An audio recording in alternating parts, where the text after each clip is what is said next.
తాకట్లో ఉన్న బంగారాన్ని విడిపించి ఆ రోజున మార్కెట్ ధర కట్టి మిగిలిన డబ్బును మీకు అందిస్తుంది కొమ్మూరి గోల్డ్.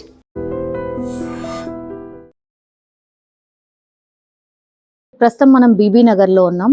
ఇక్కడే యాక్చువల్లీ విజయారెడ్డి అట్లాగే వాళ్ళ మన్మరాలకి సంబంధించి అంత్యక్రియలైనటువంటి ప్లేస్లో మనం ఉన్నాం. వాళ్ళ తాత అట్లాగే నానమ్మ మనతో పాటు ఉన్నారు. ఒకసారి మాట్లాడే ప్రయత్నం చేద్దాం. అఫ్ కోర్స్ ఈ టైంలో మాట్లాడడం కరెక్ట్ కాదేమో, బట్ అసలు ఏం జరిగింది ఏంటి తెలుసుకునే ప్రయత్నం ఒకసారి చేద్దాము. సార్, మీకు ఈ విషయము ఎప్పుడు తెలిసింది? ఆ రోజు జరిగిన తర్వాత, అంటే రాత్రిపూట జరిగింది కదా, మీకు ఎప్పుడు తెలిసింది ఇట్లా జరిగింది? మాకు 30 తారీఖు నాడు పొద్దుగాల 9 గంటలకు మాకు తెలిసింది ఇట్లా చనిపోయారని మా ఏప్రిల్ ఫోన్ చేసింది. అలా మా 30 నాడు మా కొడుకు బర్త్డే ఉంది. మా కొడుకు వారం ఫోన్ చేస్తాడు. అదే వారం అయింది కానీ నా కొడుకు ఫోన్ చేయలేదు. నేను చేస్తా అని మా భార్యతో అన్న అంటే పని మీద ఉండేమో పూజ చేసినా చేస్తే అని ఆమె. నేను పూజ చేసుకొచ్చి పూలు తెంపి అటు దేవుని కాడ పెడుతున్నా. ఫోన్ వచ్చింది నా కొడుకు నుంచి. మా డాడీ అంటే బాగున్నావు నాన్న, నీ పుట్టినరోజు ఇవ్వాల, ఆరోగ్యం ఎట్లుంది, మంచిగా ఉన్నావు అంటే మంచిగా ఉన్నా, నీ ఆరోగ్యం కాపాడుకో, మంచిగా ఎట్లున్నావు అంటే బాగున్నాను డాడీ అని నేను చెప్పినాక అమ్మ ఎట్లుంది, అమ్మకి కొంచెం ఆరోగ్యం బాగుంటలేదా అని చెప్పిన. కట్ అవుతుంది, డ్యూటీ పోతుంది డాడీ, కట్ అవుతుంది, నైట్ చేస్తాడు. సరే అని పెట్టేసిండు. నేను ఆ పూజ చేసుకున్నాక మా భార్య టిఫిన్ చేస్తే టిఫిన్ తీసుకుందామని నేను తిందామని వస్తున్నా. అప్పుడు 9 అవుతుంది. మా ఏప్రిల్ ఫోన్ చేసింది. అన్నయ్య ఎక్కడ ఉండ్రు మీరు అన్నది. అంటే భీమర్లా సిగ్నల్ రైల్వే స్టేషన్ రాని అన్నయ్య. ఎందుకమ్మా రైల్వే స్టేషన్ ఎందుకు ఇప్పుడు అని అన్న. మీ కోడలు చచ్చిపోయిందని. అయ్యో మా కోడలు చచ్చిపోయింది కానీ అయినదిగా గుద్దుకోడు మొత్తుకోడు కొట్టుకోడు ఏం చేయాలి అర్థం కాక మా ఇద్దరు ముసలిమేకమ్మ, కారు లేదు, నాకు బండి నడిపే కాదు, కార్లు వేయలేవు అని చెప్పి చుట్టుముడు మొత్తుకుంటున్నా. వీళ్ళు అక్కడ చుట్టుముడు 5 కిలోమీటర్లు వీళ్ళు అక్కజల్లు ఉంటారు. అందరు పూజ చేసినాం. వీడి సంగతి జరిగింది అని చెప్పాక నేను అందరు కార్లు వస్తున్నాం వాళ్ళు చెప్తారు. అందరూ మా చిన్న కొడుకు ఫోన్ చేసినాం. డాడీ మీరు ఇంత వరకు కారు పంపిస్తాను ఆయన చెప్పిండు. ఆంటీ వీళ్ళు మొత్తుకుంటున్నప్పుడు కొద్దిసేపటికే ఒక్కడు కాదు 3 చచ్చిపోయారు అంటారు. అరే 3 చచ్చిపోయాడు ఏంది, ఏం కదా ఒక్కడంటే హార్ట్ అటాక్ వచ్చింది చచ్చిపోయింది అనుకున్నాము. ఆమె హాస్పిటల్ వేసి దబ్బున సడన్ చచ్చిపోయింది ఒక్క అనుకున్నా. సిగ్నల్ అన్నారు కాబట్టి అట్లా అనుకుని 3 అంటే ఏంది కథ అంటే రైలు కింద పడ్డట. రైలు కింద పడేది 3 చచ్చిపోయింది అని ఇది కలగా అయితే వింటున్నామని నాకు ఇక ఏం అర్థం కాక డిసిషన్ వెళ్ళిపోయా. అయిపోయాక అప్పుడు ఇక కొట్టుకొని మొత్తుకొని మేము చక్కగా మా చిన్న అబ్బాయి వస్తే కారు పంపిస్తే కార్లో మా సడకుడు వాళ్ళ చుట్టాలు ఈ చక్కగా సికింద్రాబాద్ పోయినాం. సికింద్రాబాద్ పోయేవరకల్లా మార్చికి వెళ్ళి పీనుగులు బయటకు వస్తున్నాయి. వాళ్ళకెళ్ళి తీస్తారు. అప్పుడు తీస్తారు. తీసుకుని కొట్టుకున్నాం మొత్తం చేసినాం. శవాలు తీసుకొచ్చి వాళ్ళ ఇంటికాడ వేసినాం. ఇక వాళ్ళకి కట్టుకుని వెళ్ళింది మా కోడలు కట్టుకున్నాం. ఆడ వేసినాం. 1 గంట గంటన్నర సేపు అక్కడ ఉంచినాం. ఆ కాలనీ వాసులు అంతా చూసిర్రు. చూడాలి వాళ్ళు కూడా అందరు చూసిర్రు. చూసినాక ఏం సాగు చేస్తారంటే లేదు మా ఇంటికి తీసుకుపోతాం, మా మనవరాలు మా వంశస్థులు మేము తీసుకుపోయి అక్కడే సాగు చేసుకుంటా అని ఇక మళ్ళీ ఆడికి వెళ్ళి మళ్ళీ వేసుకొని ఇక్కడికి వచ్చినాం. ఇక్కడికి వచ్చి రేపించుకొని ఉన్నాం. మా అబ్బాయికి తెలిసింది కదమ్మా, ఆ టికెట్ తొందరగా దొరకదు కదా దుబాయ్లో. ఆ టికెట్ తీసుకుని 3-4 గంటలు పట్టింది.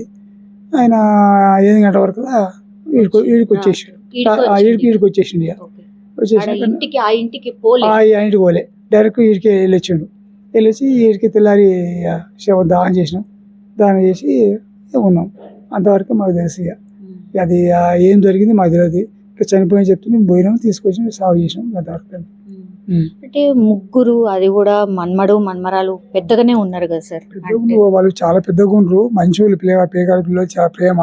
నాకు దగ్గరకు వచ్చి కూడా తాత మందాగు నీ మందిపిస్తా అంటే నాకేది నాయన మందు, నేను చిన్నపిల్లాడు, నువ్వు డ్యూటీ చేస్తున్నావా, నాకు నేను ఎప్పుడే నాకు బిడ్డ అంటే నా మీద ఒకటి తాత తీసుకొని తాగు అంటే పెద్ద బాటలు ఏమో బిడ్డ, చిన్న బాటలు ఇప్పి నాకు పెద్ద ఏమో అని మంది తీసుకోండు, చికెన్ తీసుకోండు, గోధుమపీట తీసుకోండు, వచ్చిండు.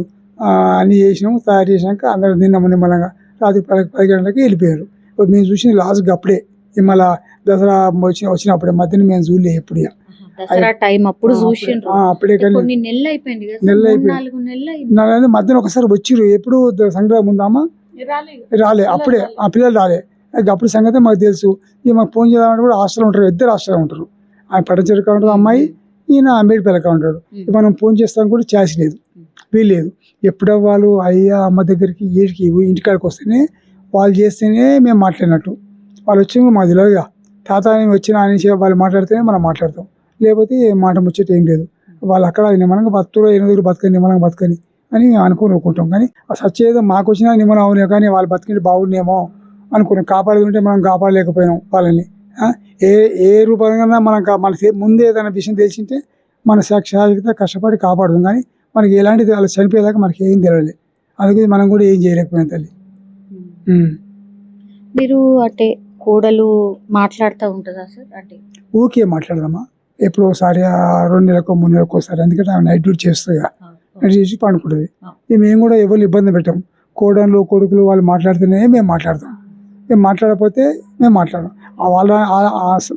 సరిగ్గా మా కొడుకులు వారానికి వస్తారా మాతో మాట్లాడతారు. కోడళ్ళు అంటే డ్యూటీలు ఉంటారు కదా, వాళ్ళ సంబంధం పెట్టుకు మా కొడుకు మాత్రం అయ్యమ్మ తేదీ కంపల్సరీ ముగ్గురు కొడుకులు వారం మాట్లాడతారు, వారానికి ఒకసారి. అంటే మీ పెద్ద కొడుకు మీ దగ్గర ఉండరు కదా సార్, దుబాయ్లో ఉంటారు కదా. మీ బాగోలు కానీ అంటే మీకు మందు లేకపోతే హాస్పిటల్ ఏమైనా అవసరం ఉంటే తీసుకుపోవడము గట్లాంటి తీసుకుపోవడం కానీ ఆర్థికంగా మాకు సాయం చేస్తారు. నా ముగ్గురు కొడుకులు చాలా మంచి వాళ్ళు అవుతారు, బంగారం. ఇప్పుడు మాకేమైనా కానీ వాళ్ళు సాయం చేస్తారు. మాకు తిండికి తిప్పలు బట్టలకు ఏమి ఇబ్బంది పెట్టరు. మాకు ఇట్లా డబ్బులు లేవనుకో వాళ్ళు మాకు ఫోన్లో కొట్టేస్తారు, డాడీ మేము కొడుతున్నాం మీరు తీసుకోవాలని చెప్తారు. మాకు బిడ్డలు లేరు తల్లి, ముగ్గురు కొడుకులే. మా దగ్గర ఉన్న వాళ్ళకే లేదా అలాగే ఏదైనా వాళ్ళకే కదా, అందుగురించి మేము తినగా మీద వాళ్ళకే కదా, అందుగురించి మమ్మల్ని ఇబ్బంది పెట్టరు. ఇట్లా మందులు కావాలన్నా అది కావాలన్నా కానీ ఏ కొడుకు డబ్బులు సర్దుబాటు చేస్తారు మాకు. అలాంటిది ఏం లేదు. తిండికి దంపరు, బట్ట దంపరు. సార్ కొడుకు ఉన్నారు ఇప్పుడు, ఎక్కడైనా సరే అడుగుతూ ఉంటారు కదా, ఏమైంది ఇట్లయింది అట్లయింది, మంది మాటలు చాలా ఎక్కువ ఉంటాయి కదా సార్. మీకు ఏం అడుగుతున్నారు? మీరు కూడా ఏం చెప్పలేని పరిస్థితుల్లో ఏ కొడుకు ఈ కొడుకు అంటే కాదు, కుటుంబం కంటే ఏమైంది గట్ల చనిపోయారు సుట్టరికలలో బాగా అడుగుతుంటారు. ఇప్పుడు మాకేం తెలియదు తల్లి, తెలియదు ఏం చెప్పలేం కదా. మాకు చనిపోయాడని తెలిస్తేనే మనం పోయినాం, అంతేకాని అక్కడ ఏం జరిగింది మాకు తెలియదు కదా. మేము ఇక్కడ ఉంటుంది వాళ్ళు అక్కడ ఉంటుంది, మాకు వాళ్ళ గురించి మాకు తెలుస్తుంది. ఇప్పుడు వారం కలుస్తారు, లేదా ఫోన్ చేసుకుంటారు అంటున్నాము. ఫోన్లో ఇట్లా నాకు ఆరోగ్యం బాగాలేదో ఇది బాధ ఉందో చెప్తారు. నెలలు గ్యాప్ కదమ్మా, అందుగురించి మాకు ఏం తెలియదు. 2-3 నెలల నుంచి మాకు ఆ విషయం అయితే ఏం తెలియదు. అత్తయ్య ఉన్నారు, ఒకసారి మాట్లాడే ప్రయత్నం చేద్దాం.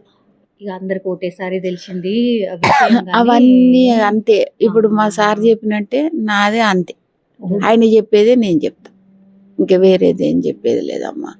మా మీద ఏం లేదు అంతే.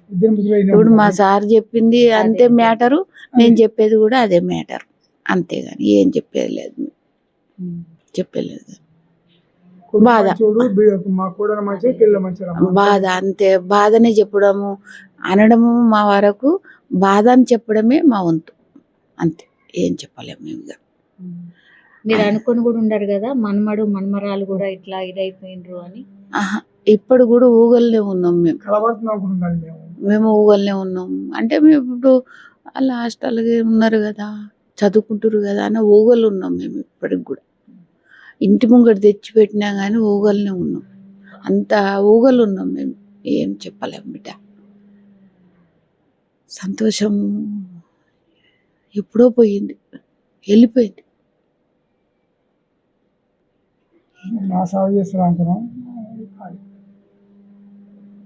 కొడుకు ఏమంటుండమ్మా? అంటే మీ పెద్ద కొడుకు ఏమంటుండు? ఏమీ లేదు, తెలియని విషయాలు మేము ఎట్లా చెప్తాం బిడ్డ. నా కొడుకు ఏమంటలేడు, మేమేమంటలేడు, నా కొడుకు కూడా ఏమంటలేడు. ఏం చేయాలో మాకే అర్థం. తెలియని విషయాలు మేము ఎట్లా చెప్తాం, అబద్ధాలు చెప్పి వాళ్ళని బాధ పెట్టద్దు బిడ్డ, ఎదుటోళ్ళని. ఇప్పుడు ఇదంతా అయిన తర్వాత పోలీస్ వాళ్ళు వచ్చిర్రు మాట్లాడడానికి? రైల్వేలో వచ్చిర్రు, వచ్చింది 2 మాటలు వచ్చారు, 2 మాటలు వచ్చారు బిడ్డ, వచ్చారు మాట్లాడారు, మాతోటి కూడా మాట్లాడిపించారు. ఏం జరిగింది ఏంది అంతే కదా, అంతే చెప్పినా కానీ మేమేమన్నాం, మా కోడలు బంగారం, మాకు ఎటువంటి ఇబ్బంది లేదు, మాకు ఎటువంటి ఇబ్బంది లేదు, మేమేం చెప్తాం చెప్పు, అంతే. బాగుండని అనుకుంటున్నాం. ఎట్లా తుచ్చిపడినామో, ఎందుకంటే మా కోడలికి ఇంత ఇబ్బంది అయింది కదా. ఆ ఆత్మహత్య చేసుకోవడానికి పాల్పడినందుకు ఎవరు దానికి ప్రోత్సహించారు, ఏం చేసిండ్రు, దాని ఇంకా ఎవరుండ్రు అని తెలిస్తే బాగుండేమో అనిపిస్తుంది. ఇప్పుడు మనం ఏం చేయలేక తల్లి, అంతవరకు పోయినంటే ఏం జరిగింది మాకు తెలియదు. దాని ఇంకా ఎవరుండ్రు ఏ సంగతి తెలిస్తే బాగుండు, మీడియా వాళ్ళే కానీ పోలీసు వాళ్ళే కానీ బయట పెడితే బాగుండు అన్నట్టు కానీ తెలుస్తలేదు మాకు. పైసల ముచ్చట బాగా జరిగింది, ఏదో జరిగింది అనేది కూడా ఆ సంగతి మాకు తెలుసు అది, డబ్బుల సంగతి, ఆస్తుల సంగతి మా ఇక్కడే ఉంటాం కదా అది. అక్కడ ఏం జరిగింది మాకు తెలియదు ఆ విషయం కాడ, గంట వరకు తెలిసి ఉంటాయి కానీ వాళ్ళు అక్కడ ఏం జరిగింది మా విషయం మాకు తెలియదు ఇక. వాళ్ళ అమ్మగారు కానీ తమ్ముడు ఉన్నాడు కదా, తమ్ముడు కానీ వాళ్ళు బాగానే ఉన్నారు కదా. అన్న అన్న అన్నయ్య అన్నయ్య అన్నయ్య మంచి అందరూ తమ్ముడు తమ్ముడు అంటారు కానీ అన్నయ్య అన్నయ్య అన్నయ్య అబద్ధాలు ఎప్పుడు తన చెప్తారు. బాగోగులు మొత్తం అంతా తనే చూస్తున్నా అంటే తనే చెప్తున్నాడు, నా పిల్లలతో పాటే వాళ్ళని అదంతా నిజమే, నిజమే. నిజమే బిడ్డ. ఒకరిని అన్యాయం అనొద్దని చెప్తున్నది ఏంది నేను. అన్నీ మంచిగానే జరిగినాయి, ఏందని తెలియదు ఇక. తెలియదు. అన్నీ మంచిగానే ఉన్నాయి, అంతా మంచిగానే చూసిరు. ఒకరి మీద అబద్ధాలు చెప్పొద్దని ఎందుకంటున్నాను, చెప్పొద్దు. ఏం జరిగింది అంతే, ఒక్కటే ఉంది మిస్టరీ. మన్మడు మన్మరాలు గిన వాళ్ళు మంచిగానే మాట్లాడుతుండేనా అమ్మ, మంచి నెమ్మదస్తులేనా? చాలా చాలా బంగారం బంగారం. ఫోటోలలో మీరు ఎట్లా చూస్తుర్రో అంత బంగారం వాళ్ళు. మన్మడు మన్మరాలు కోడలు అందరు మంచోళ్ళే బిడ్డ, అలా అదేం లేదు. ఇట్లా స్టేషన్ లో తిరిగేది మీరు చూసిండ్రా అమ్మ? సీసీ ఫుటేజ్ అదంతా అన్నీ చూస్తూనే ఉన్నాం, అన్నీ చూస్తూనే ఉన్నాం. ఈ మొండి బతుకులు ఉన్నాయి ఇంకా అంతే భూమి మీద. దేవుడు మమ్మల్ని తీసుకుపోయేదండి. వాళ్ళు భవిష్యత్తులో ఏం చేతురో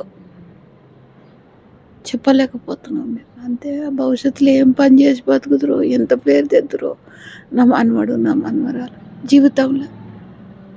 మేముండి సాధించేదేముందమ్మా?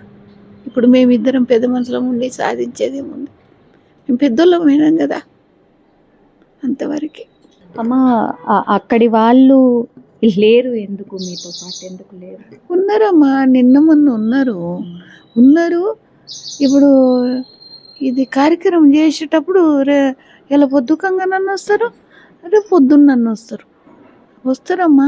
పెద్ద బలగమేనా అమ్మ వాళ్ళది కూడా? వాళ్ళది పెద్దదే, నాది పెద్దదే, మామూలు పెద్దది కాదు. 5 రకజాలు, 2 అన్నములు, 7గురం మేము, అంత 5 కిలోమీటర్ దూరం ఉంది. అట్లా వాళ్ళు కూడా పెద్ద ఫ్యామిలీమా. నిజంగా ప్రస్తుతం ఉన్నటువంటి సమాజం దేనికి ప్రయారిటీ ఇస్తుంది? ఆర్థిక సంబంధాల చుట్టూ మాత్రమే తిరుగుతోంది. మళ్ళీ ఎన్నికలు అనగానే చాలా విరక్తి కలుగుతాను. మంచి అనిపిస్తుంది కదా, లేడీస్ కూడా ఛాలెంజింగ్ జాబ్స్ చేసినప్పుడు చాలా బాగుంటది. ట్రాఫిక్ అసిస్టెంట్స్ గా నియమించిన ట్రాన్స్జెండర్స్ అందరితో సాల్యూట్ చేయించుకుంటున్నారు. ఫుడ్ డెలివరీ ఇవ్వటానికి వెళ్ళినటువంటి డెలివరీ బాయ్ అనిల్ పై కళ్ళ ముందు